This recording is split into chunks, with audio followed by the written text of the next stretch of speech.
अगर आप बिहार को जानते हैं और बिहार की राजनीति को जानते हैं तो आप इतना ज़रूर जानते होंगे कि बिहार में दो धुर विरोधी हैं और दोनों एक दूसरे को मात देने के लिए कोई भी वक्त जाया नहीं करते हैं। ऐसा ही कुछ देखने को लगातार बिहार की राजनीति में मिल रहा है। हालांकि वक्त के हिसाब से अगर कहा जाए तो राजनीतिक रूप से जो ध्रुव हैं बिहार में, वो दोनों ही ध्रुव, एक लालू प्रसाद और दूसरा नीतीश कुमार, बिहार की राजनीति में पूरी तरह से डोमिनेट करते हैं। दोनों एक दूसरे को सहमत के लिए भी तैयार जाने जाते हैं और वहीं एक दूसरे का विकल्प भी ढूंढने में कोई कसर नहीं छोड़ते हैं। 24 घंटे इसी फिराक में लगे रहते हैं कि कौन किसे मात दे देता है और कौन किसका विकल्प ढूंढ लेता है। नमस्कार, भोरे भोर के इस एपिसोड में आपका बहुत बहुत अभिनंदन करते हैं, स्वागत करते हैं। और आज की इस खबर की शुरुआत करने से पहले, इस विश्लेषण से पहले हम आपको बता दें कि तेजस्वी यादव का नीतीश कुमार ने विकल्प खोज लिया है। अब इस विकल्प को तलाशने के लिए हम आपके साथ यात्रा पर निकलते हैं। ये 8 से 10 मिनट का ये यात्रा है। इसमें बिहार की राजनीति में उबलते हुए कई सवाल आप तक हम पहुँचाएँगे। उन सवालों के जवाब भी हम चाहेंगे कि आप अपने कमेंट बॉक्स में ज़रूर दें। इसके साथ ही आपको बता दें कि चर्चाएं ज़बरदस्त चल रही हैं। चर्चा ये है कि बिहार में राजनीतिक रूप से नीतीश कुमार एक अलग से दल तैयार कर रहे हैं, गठबंधन तैयार कर रहे हैं, जो भारतीय जनता पार्टी के साथ साथ राष्ट्रीय जनता दल को भी जवाब देगी। अब ये जवाब कैसा होगा, किस तरह से तैयारियाँ चल रही हैं, इसके थोड़ा सा हम सफ़र की तरफ आपको लेकर के चलते हैं। आपने सुना होगा कि हाल फिलहाल में जिस तरह से कांग्रेस भी अपने रिवाइवल के दौर में है, जो वर्तमान प्रदेश अध्यक्ष हैं मदन मोहन झा, उनका कार्यकाल समाप्त हो गया है। कहीं ना कहीं कांग्रेस अध्यक्ष की तलाश में है और अध्यक्ष की तलाश करते करते अचानक से कांग्रेस को कई नाम सूझे, जिसमें से नीतीश कुमार के पुराने सिपह सलार हैं, जिसमें प्रशांत किशोर का नाम बड़ी तेज़ी से आ रहा है। लेकिन प्रशांत किशोर, कहा यह जा रहा है कि अब उनकी नज़दीकियाँ एक बार फिर से नीतीश कुमार की तरफ बढ़ गई हैं और उसी का जो असर है कि कहीं ना कहीं जनता दल यूनाइटेड में नीतीश कुमार को एक बार फिर से प्रधानमंत्री उम्मीदवार की दावेदारी में सबसे ऊपर देखा जा रहा है। एक शख्स जो कि नीतीश कुमार के बहुत करीब थे, 2015 के चुनाव में उन्होंने भारतीय जनता पार्टी के इतने बड़े जनाधार और इतना औरा होने के बाद भी जब मात दिलवाया था तो नीतीश कुमार उन पर भरोसा कर रहे थे। अचानक से कुछ ऐसी बातें हुई जिसमें आरसीपी सिंह के साथ उनके टसन के बाद नीतीश कुमार को दोनों में से एक को चुनना था और वर्तमान परिस्थिति में नीतीश कुमार के लिए ज़रूरी आरसीपी सिंह थे, क्योंकि सत्ता तो उन्हें प्राप्त हो चुकी थी और सत्ता में जिस चीज़ को लेकर के प्रशांत किशोर ने शुरुआत की थी वो भी बदल गया था। प्रशांत किशोर ने महागठबंधन को जीत दिलाई थी, जबकि नीतीश कुमार फिर से एनडीए की तरफ शिफ्ट कर गए थे और ये थोड़ा ऑकवर्ड स्थिति हो गई थी प्रशांत किशोर के लिए, क्योंकि प्रशांत किशोर भारतीय जनता पार्टी को छोड़कर नीतीश के पास आए थे और उनके लिए सर्वाइव करना थोड़ा मुश्किल था। प्रशांत किशोर अब एक बार फिर से, नीतीश कुमार यदि एनडीए से बाहर निकल करके आते हैं तो उनके साथ हो सकते हैं और आरसीपी सिंह तो वर्तमान परिस्थिति में नीतीश कुमार से दूर हो ही गए हैं। इसलिए दोनों कारण हैं, लेकिन वो नाम प्रशांत किशोर का नहीं है जिसको नीतीश कुमार ने तेजस्वी के विकल्प के रूप में चुना है। ये हमने आपको इसलिए बताया कि एक संभावना है जिसके लिए नीतीश कुमार को इतनी सारी बातें करनी पड़ेगी। लेकिन इन सब के बीच नीतीश कुमार अगर इन सबको नहीं बदल सकते हैं और वर्तमान परिस्थिति में जो दूसरा नाम है उस नाम पर हम अगर विचार करें तो आपको बता दें कि इस नाम में, बहुत सारे नामों में एक चर्चा ज़बरदस्त ढंग से चल रही है कि कन्हैया कुमार कांग्रेस ज्वाइन कर रहे हैं।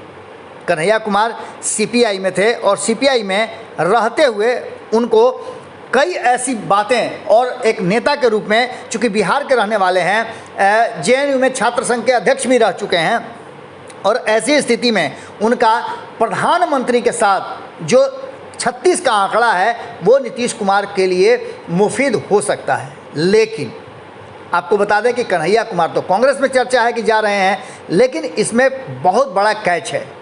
कैच ये है कि नीतीश कुमार अभी वर्तमान परिस्थिति में भारतीय जनता पार्टी को छोड़ करके बाहर नहीं आ रहे हैं, क्योंकि नीतीश कुमार ऐसा कभी नहीं करेंगे और इसके लिए वो अपने आप को दोषी कभी नहीं बनाएंगे। आपको बता दें कि नीतीश कुमार की योजना है कि यदि भारतीय जनता पार्टी नीतीश कुमार को बाहर कर देती है एनडीए से तो उन्हें कोई आपत्ति और दिक्कत नहीं होगी, तब उनके पास विकल्प बहुत सारे खुल जाएंगे। लेकिन अपने से वो एनडीए से बाहर या भारतीय जनता पार्टी से संबंध विच्छेद करके दोस्त नहीं लेना चाहते हैं।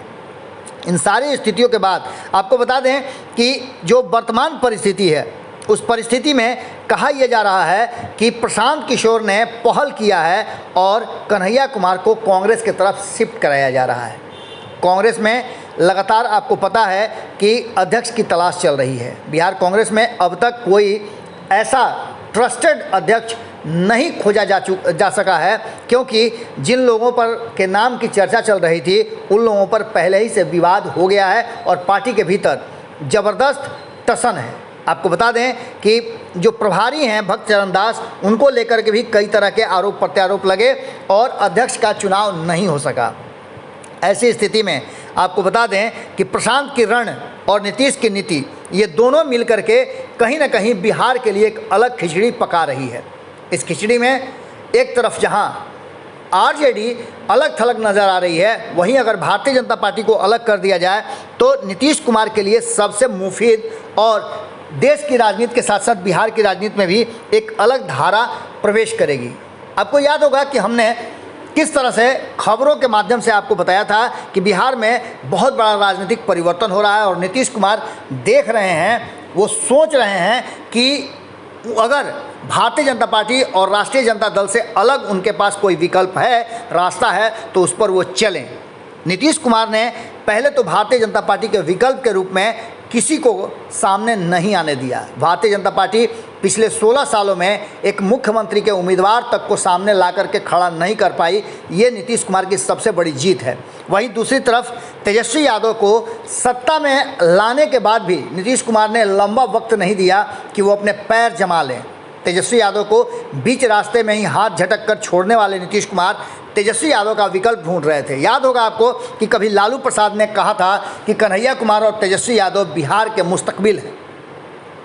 इन सारी बातों को लेकर के कन्हैया कुमार और जिग्नेश के कांग्रेस में शामिल होने की चर्चाएं बहुत ज़ोर शोर से चल रही हैं। आपको याद होगा कि कभी पटेल आंदोलन को लेकर के नीतीश कुमार गुजरात भी गए थे, तब गए थे जब वो एनडीए से बाहर थे। आपको बता दें कि कन्हैया कुमार के कांग्रेस में ज्वाइन करने की जो चर्चाएं हैं, उन चर्चाओं पर एक बड़ा कैच है, क्योंकि कन्हैया कुमार को ज्वाइन कराने में कहीं ना कहीं प्रशांत किशोर की रणनीति का हिस्सा है। लेकिन उसमें रण तो प्रशांत किशोर का है, लेकिन कहा जा रहा है कि नीति नीतीश कुमार की है और कन्हैया कुमार को बिहार लाने की पूरी तैयारी चल रही है। आपको बता दें कि इससे पहले भी आपको याद होगा कि कन्हैया कुमार की मीटिंग नीतीश कुमार के सबसे करीबी तब हुआ करते थे अशोक चौधरी जिनसे हुई थी।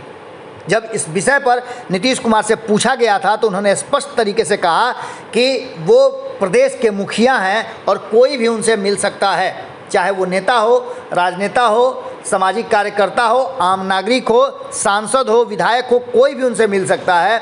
और कन्हैया कुमार तो एक प्रतिष्ठित और एक दल के बहुत ही जाने माने नेता हैं, इसलिए उनसे मुलाकात का कोई ऐसा माने नहीं निकालना चाहिए। आपको बता दें कि वर्तमान परिस्थिति में जहां एक तरफ कन्हैया कुमार कांग्रेस की ज़रूरत है, वहीं कांग्रेस भी कन्हैया कुमार की ज़रूरत हो गई है। लेकिन अगर इस पूरे मेल मिलाप में कहीं बड़ा ट्विस्ट हो जाए तो कोई अतिशयोक्ति नहीं होगी। एक तरफ आपको याद है कि चंदन सिंह सहित पशुपति कुमार पारस और पूरा एलजेपी का पारस गुट नीतीश कुमार के रहमो करम पे अभी चल रहा है। हम इसलिए रहमो करम पे कह रहे हैं कि नीतीश कुमार ने कहीं ना कहीं इस गुट से एक मंत्रालय दिलवाने में बड़ी भूमिका निभाई है।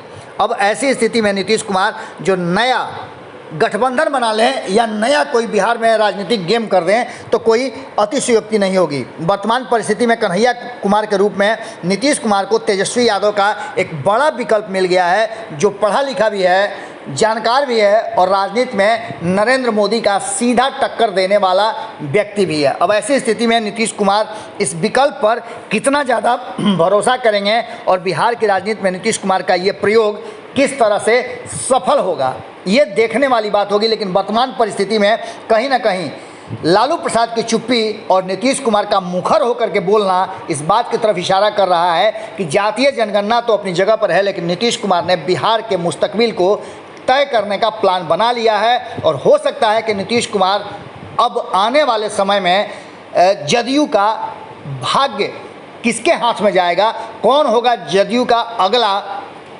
नीतीश कुमार का विकल्प, और वो तेजस्वी यादव को सत्ता से दूर रखेगा कि नहीं रखेगा, इन बातों का भी चर्चा ज़बरदस्त ढंग से चलने लगा है। नीतीश कुमार के इस मुहिम में कहा यह जा रहा है कि कहीं ना कहीं प्रशांत किशोर और नीतीश कुमार की ये सोची समझी रणनीति है, जिसमें तेजस्वी यादव को बेदखल करने का और उनके विकल्प के रूप में कन्हैया कुमार को बिहार में ला करके बैठाने का एक बड़ा योजना है, और इस योजना पर पूरी तरह से अमल किया जा रहा है। इंतज़ार कीजिए, बहुत जल्दी ये सारी चीज़ें आपके सामने खुल करके आ जाएंगी। भोरे भोर के इस एपिसोड में हम यही विराम लेते हैं। आप जुड़े रहिए भारत लाइव के साथ, और यहाँ से लगातार खबरें आप तक पहुँचती रहेंगी। बहुत बहुत धन्यवाद, नमस्कार। अगर ये वीडियो पसंद आई और वह बिहार के राजनीति और बिहारियत से सरोकार रखेनी तो सब्सक्राइब बटन दबा के चैनल के सब्सक्राइब कर ली। ओजे एगो घंटी बा, ओकरा बटन दबा देला से कुल सटीक और मारक खबर रुआ मुफ्त में मिल जाई। अगर रुआ पत्रकारिता के हमनी के नया प्रयोग में सहयोग कर चाहतानी तो ज्वाइन बटन दबा दी। पेटीएम नंबर नोट कर ली 9386816700। धन्यवाद।